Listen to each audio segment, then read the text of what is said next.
د بلخ ولایت په کچه د 2.2 میلیونه کتابونو د ویش بهیر پیل شو. د بلخ د پوهنې ریاست مسؤلین وایي ټاکل شوی روان 1402 ښوونیز کال د بلخ مرکز او 14 اړونده ولسوالیو کې 2 میلیونه او 2 لکه جلده کتابونه او قرطاسیه له لومړي نه تر 12 ټولګي پورې د ښوونځیو پر زده کوونکو باندې وویشل شي. د نویو چاپ شویو کتابونو د ویش بهیر د بلخ ولایت په مرکز مزار شریف ښار کې د هلکانو له باختر او د نجونو له فاطمې بلخي لیسې څخه پیل شو او د ویشلو یا د لړۍ به د بلخ ولایت ولسوالۍ ته هم وغځېږي. د کتابونو د ویش په مراسمو کې د بلخ د پوهنې رئیس مولوي عبدالجلیل شهید خیل وایي د کتابونو په چاپ باندې په میلیونونو ډالر لګښت راغلی دی، نو بنان ټولو ښوونکو او زده کوونکو ته پکار ده چې د دې ملي او معنوي پانګونې ساتنه وکړي. تنها کتاب چاپ کردن و رساندن به شاگرد هم یک جز است، اما در حفظ کتاب باید همه مدیران مکاتب و شاگردان مکاتب ما باید خیلی توجهش باشه، زیرا که کتابا که جور میشه و چاپ میشه مصرف سرش میشه به میلیونها افغانی است، بلکه میلیونها دلار سر از این مصرف شدگی است. باید برایشان گفته شود که همین کتاب یک سرمایه افغانستان است و این کتاب یک نعمتی خیلی خوب است برای شاگرد، تا که به قدر و به عزت و به عظمت این کتاب شاگرد ما باید بفهمد. ورته مهال د بلخ د والی مرستیال نورالهادي ابو ادریس د کتاب د ارزښت، معنویت او عظمت په اړه داسې وایي: وقتی که کتاب باشه انسان یک وسیله میشه که از کتاب مطالعه کتاب و درس کتاب انسان به خود علم حاصل میکنه، اهل معرفت میشه، اهل تقوا میشه و اهل عقیده میشه و انسان ها از به توسط همین کتاب، به توسط همین خواندن همین کتاب، خواندن همین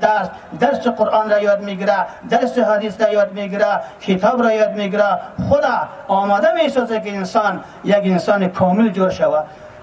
په همدې حال کې د پوهنې وزارت د کتابونو د ویش او پلان مشاور بهرام همرا وایي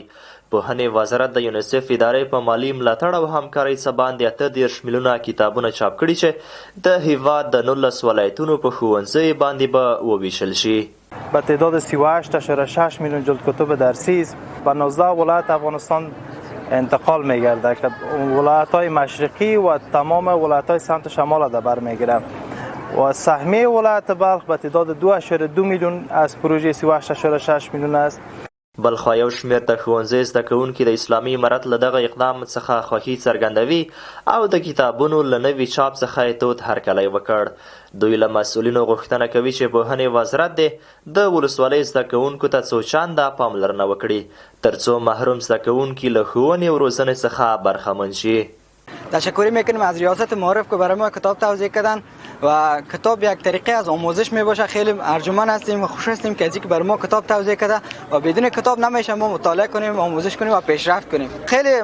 مشکلات بود پیش از اینکه کتاب توزیع شده، فعلا کتاب توزیع شده ما خیلی راحت میتونیم درس بیاموزیم و خیلی خوش هستیم. تشکر میکنیم. نصاب تعلیمی یک نصابی است که بدون کتاب ناممکن نه بلکه بسیار مشکل میشه. در اصل مثل کتابای مضامین ساینسی، ریاضی، کیمیایی باید بودن کتاب ها الزامی و لزومی می باشد. در این مشکل رسیدگی کردن واقعا سپاسگزار هستیم دو جهان که اینها در مشکل جوانان را، خیلی جوانان در مشکلات بودن رفع ساختن و بعد از این در آینده های نزدیک ما امیدوار هستیم که مشکلاتی که در مناطق دوردست در ولسوالی ها دیگر نداشتن استاد، نداشتن تعمیر منظم برای شاگردان و پروسه نداشتن درست تدریس برای مکاتب را اعمار کنند. د یادونې وړ ده چې د افغانستان لپاره د ملګرو ملتونو د پوهنې څانګې یونیسف په مالي ملاتړ او د هیواد د پوهنې وزارت په همکارۍ له 25 کلن ځنډ وروسته څه باندې 38 میلیونه جلده نوی ښوونیز نصاب د چاپ په ګڼه سمبال شو. سږکال به دغه کتابونه او قرطاسیه د هیواد په شمالي او مشرقي 19 ولایتونو کې د ښوونځیو پر زده کوونکو باندې وویشل شي.